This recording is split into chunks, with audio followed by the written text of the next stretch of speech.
गोलोक धाम। दोस्तों, हम सभी ये सुनते ही आ रहे हैं कि पृथ्वी के नीचे पाताल लोक है। आसमान में सूर्य, चंद्रमा और अरबों तारे हैं। कहते हैं कि चंद्रलोक के आसपास ही कहीं हमारे पूर्वज रहते हैं, जिसे पितृलोक कहा जाता है।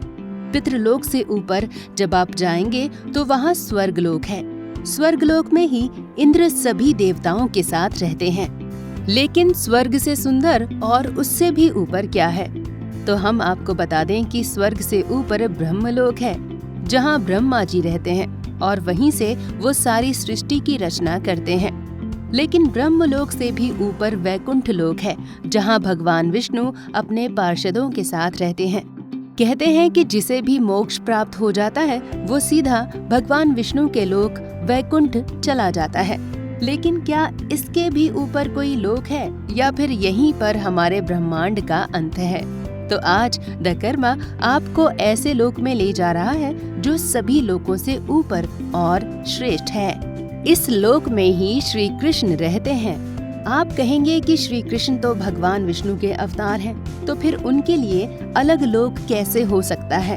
तो अगर ब्रह्मवैवर्त पुराण और गर्ग संहिता में दी गई मान्यता की माने तो भगवान श्री कृष्ण ही सृष्टि के आदि पुरुष हैं और उन्हीं से ब्रह्मा, विष्णु और शिव उत्पन्न हुए हैं। यही श्री कृष्ण पृथ्वी पर बांके बिहारी, वृंदावन विहारी, द्वारिकाधीश श्री कृष्ण के रूप में अवतार लेते हैं।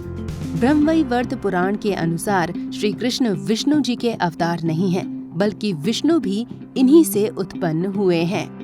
तो ब्रह्मवैवर्त पुराण के अनुसार सबसे ऊपर श्री कृष्ण और उनकी शक्ति राधा रानी का लोक है, जिसे गोलोक कहा जाता है। अपने इस लोक की चर्चा भगवान श्री कृष्ण ने न केवल ब्रह्मवैवर्त पुराण में की है, बल्कि श्रीमद् भागवत में भी आदि पुरुष श्री कृष्ण अपने लोक की झलक देते हैं। इस श्लोक को ही देखिए। न तद्भासयते सूर्यो न शशांको न पावकः यद् गत्वा न निवर्तन्ते तद्धाम परमं मम।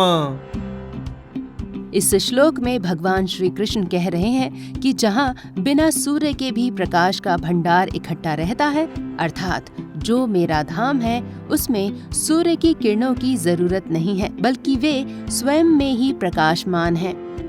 जहाँ चंद्रमा की चांदनी से अधिक शीतलता रहती है, जिस धाम को अग्नि भी नहीं जला सकती, ऐसा धाम है मेरा।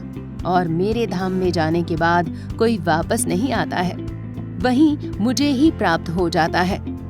गर्ग संहिता में नारद जी भी सभी देवताओं को श्री कृष्ण के परम धाम के बारे में बताते हैं, जिसे गोलोक धाम कहा जाता है। सस्योत्संगे महालोको गोलोको लोकवंदितः यत्र कालः कलयताम् ईश्वरो धाम मानिनाम्। राजन् न प्रभवेन् माया मनश्चित्तं मतिर्ह्यहम् न विकारो विशत्येनं न महांस गुणाः कुतः। नारद जी इस श्लोक में कह रहे हैं कि सभी देवताओं को गोलोक का दर्शन हुआ।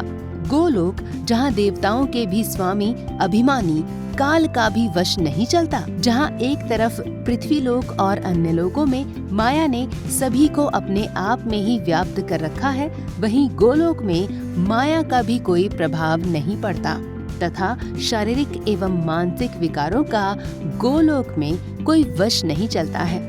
नारद जी गोलोक का वर्णन करते हुए कहते हैं, यत्र गोवर्धनो नाम गिरिराजो विराजते वसंतमालिनीभिश्च गोपीभिर्गोगणवृतः कल्पवृक्षलता संघै रासमंडलमंडितः। नारद जी इस श्लोक के माध्यम से बताते हैं कि गोलोक में जाते ही गोवर्धन पर्वत विराजमान है, जो कि गोलोक में 4 चांद लगा रहा है। वहाँ की नदी बिना किसी रुकावट के बह रही है। उसके तट पर बने हुए अनेक महल उसकी शोभा को और भी बढ़ा रहे हैं तथा उस नदी में उतरने के लिए सीढ़ियां भी मणियों से बनी हुई हैं तथा वहाँ दिव्य पेड़ों और लताओं से सजा हुआ वृंदावन शोभायमान हो रहा है, जहाँ भगवान श्री कृष्ण निवास करते हैं। ऐसा ही भगवान श्री कृष्ण ने स्वयं ही कहा है कि तद्धाम परमम मम, अर्थात ऐसा मेरा गोलोक धाम है। ब्रह्मवैवर्त पुराण के अनुसार गोलोक में आदि पुरुष श्री कृष्ण राधा रानी और अपनी गोपियों के साथ विहार करते हैं। यहाँ की दिव्य गायें अमृत रूपी दूध की धारा बहाती रहती हैं। श्री कृष्ण के साथ ही श्री दामा जी भी वहाँ वास करते हैं। गोलोक में भी दिव्य वृंदावन है और वहाँ भी दिव्य गोवर्धन पर्वत है। जब धर्म की हानि होने लगी तो श्री कृष्ण पृथ्वी पर उस स्थान पर अवतरित हुए जहाँ गोलोक की तरह ही वृंदावन और गोवर्धन पर्वत स्थापित है।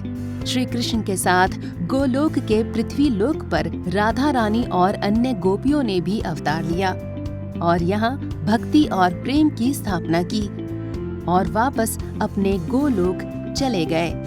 अगर आपको हमारा ये वीडियो पसंद आया तो इसे लाइक व शेयर जरूर करें और अगर आप भी हमारे चैनल से जुड़ना चाहते हैं तो हमारे चैनल द कर्मा को सब्सक्राइब जरूर करें। जय श्री कृष्ण।